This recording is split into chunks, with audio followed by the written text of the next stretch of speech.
श्री स्वामी समर्थ.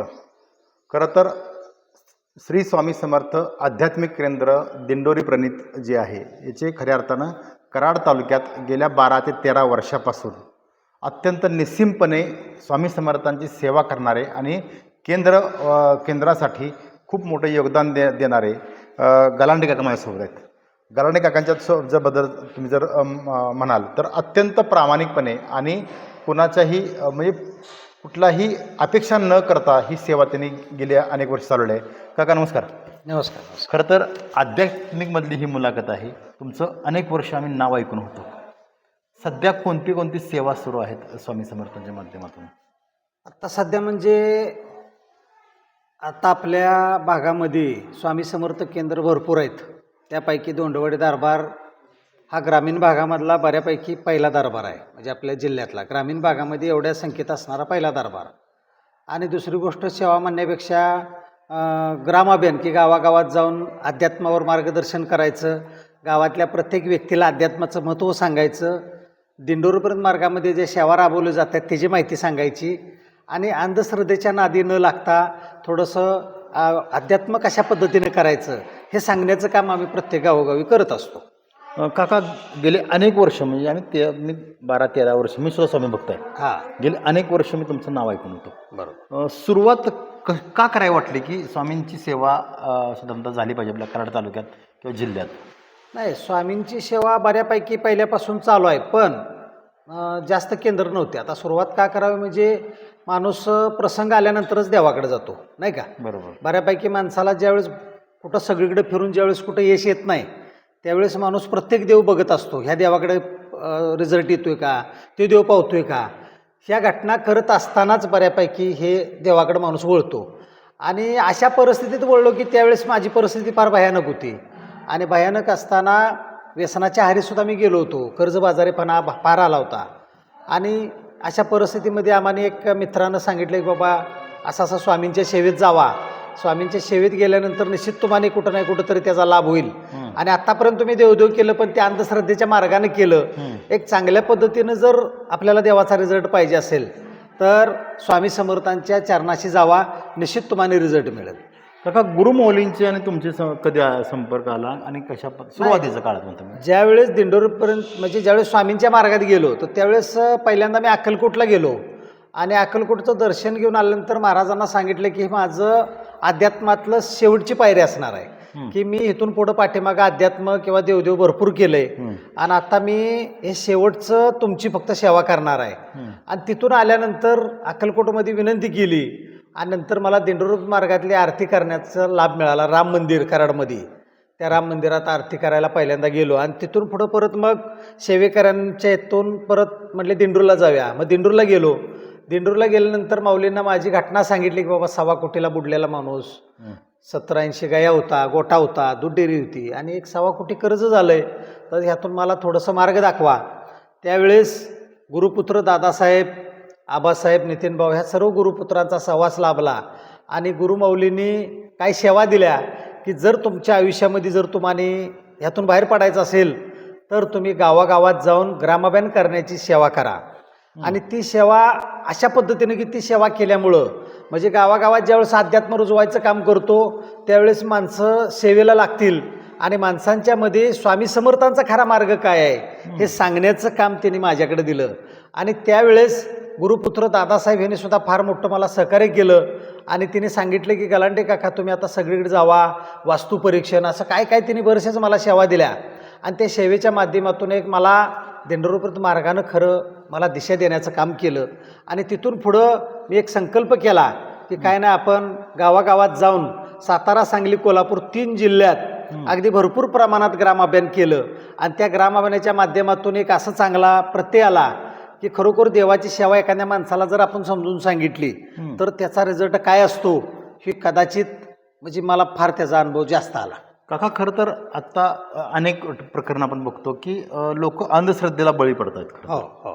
त्यांना काय तुम्ही समुपदेश करून काय सांगाल? मी अंधश्रद्धेवाल्यांना एकच सांगू शकतो जी माणसं बळी पडतात.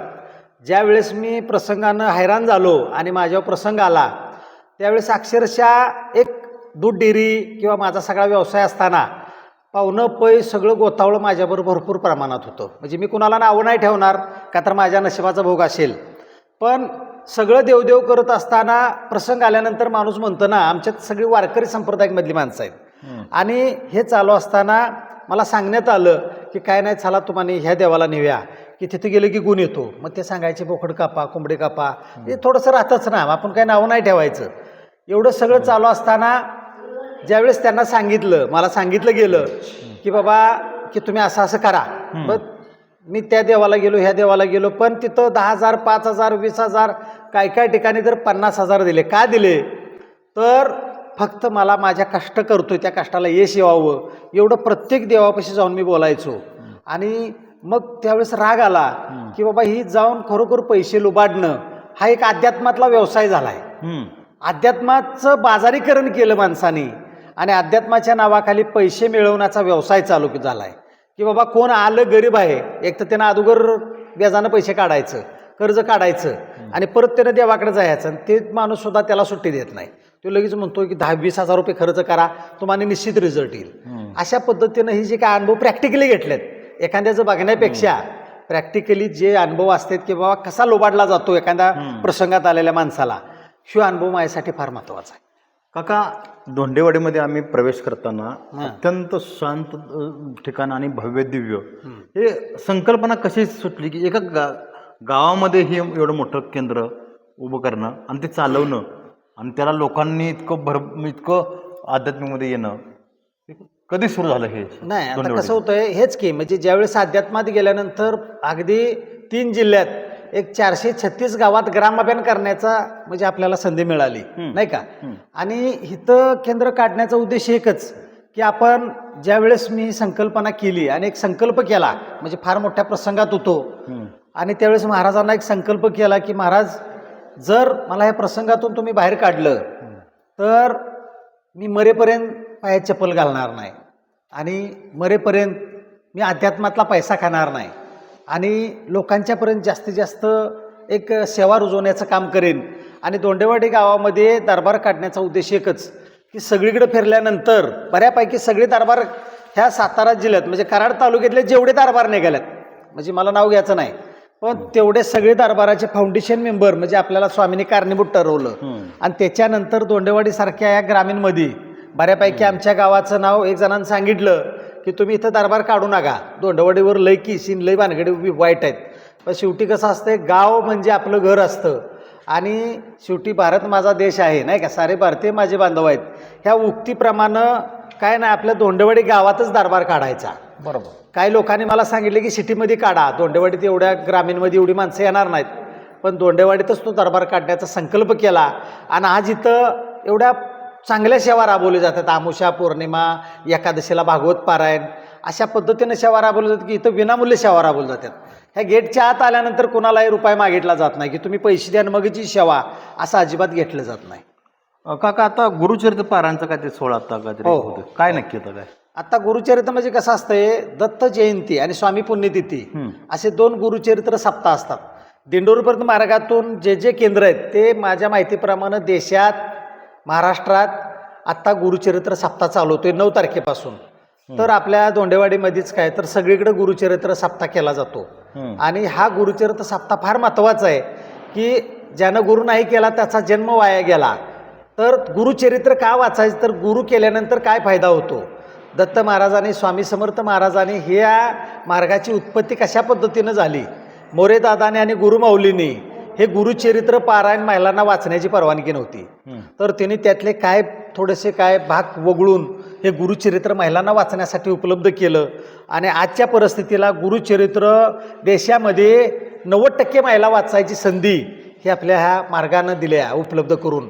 म्हणून गुरुचरित्र सप्ताह 9 तारखेपासून ते 15 तारखेपर्यंत बऱ्यापैकी सगळीकडे साजरा केला जातो. आमच्या धोंडेवाडीतसुद्धा एक 400-500 लोक सेवेला बसतात. कराडमध्ये सुद्धा आत्ता आपण बैल बाजारा शेजारी नाही का, गणपती मंदिरा शेजारी रैनायक भाऊ म्हणून आहेत मेहरबान, त्यांच्या जागेमध्ये आम्ही आता गुरुचरित्राचा सप्ताह मोठ्या प्रमाणात घेतोय. तिथं मंडप घालायचं काम चालू आहे आत्ता. अशा पद्धतीनं गुरुचरित्र जास्तीत जास्त लोकांनी वाचावा. गुरुचरित्र वाचल्यानंतर गुरु का करावा, आयुष्यामध्ये दत्त महाराजांचं महत्त्व काय आहे, स्वामी मार्ग काय आहे, हे कळण्यासाठी गुरुचरित्राचा जास्तीत जास्त प्रचार करून आम्ही गुरुचरित्र वाचायसाठी माणसांना सांगत असतो.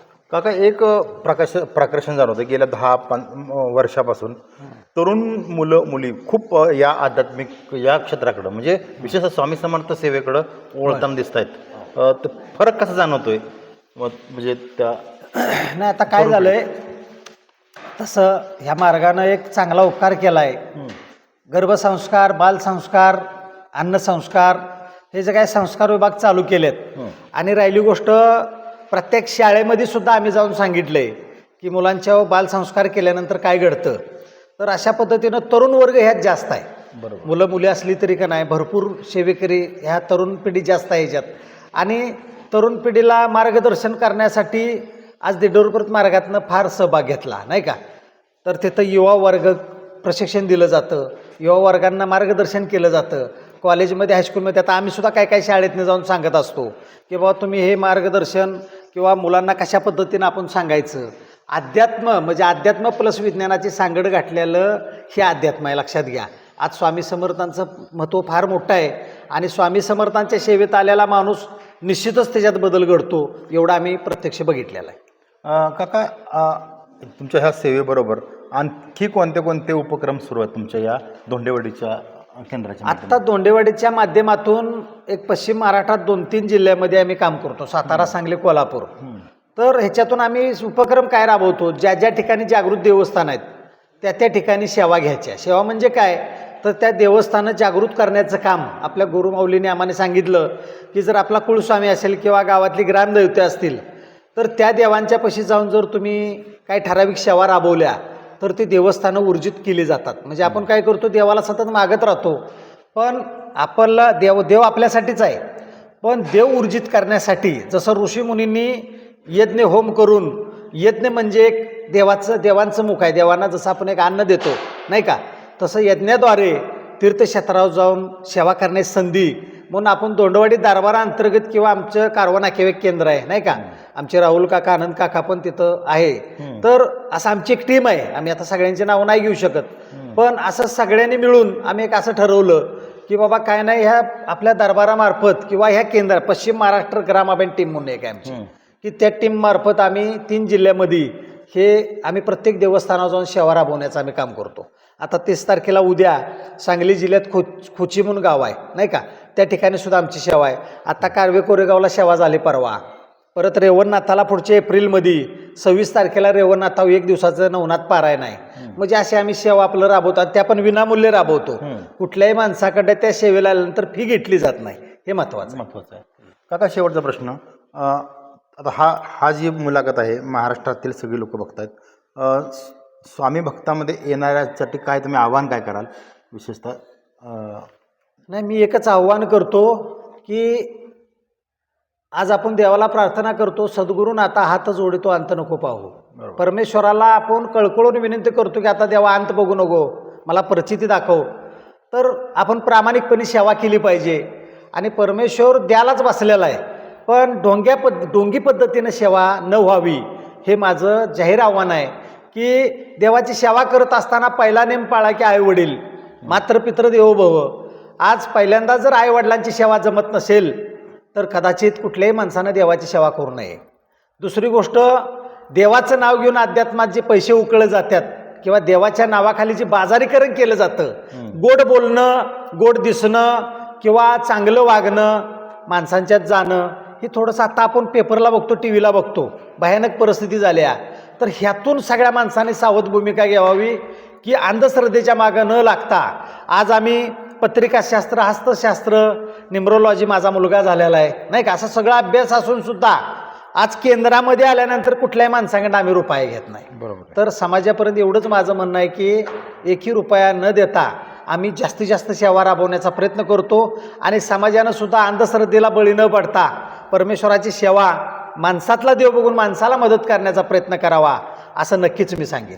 हे होते हनुमंत गलांडे काका, कराड तालुक्यातील म्हणजेच सातारा जिल्ह्यातील जो पुणे बेंगलोर राष्ट्रीय महामार्ग जो आहे या वर जे धोंडेवाडी म्हणून जे गाव आहे कराडपासून जवळच आहे, या ठिकाणी हा त्यांचा स्वामी समर्थांचा हा दरबार भव्य आणि दिव्य आणि तितकाच आध्यात्मिकतेनं असलेला हा जो प्रकल्प आहे तो विनामूल्य राबवण्याचं काम करतात. काका, तुमच्या हातून अशीच सेवा संपूर्ण महाराष्ट्राची घडो. श्री स्वामी समर्थ. श्री स्वामी समर्थ.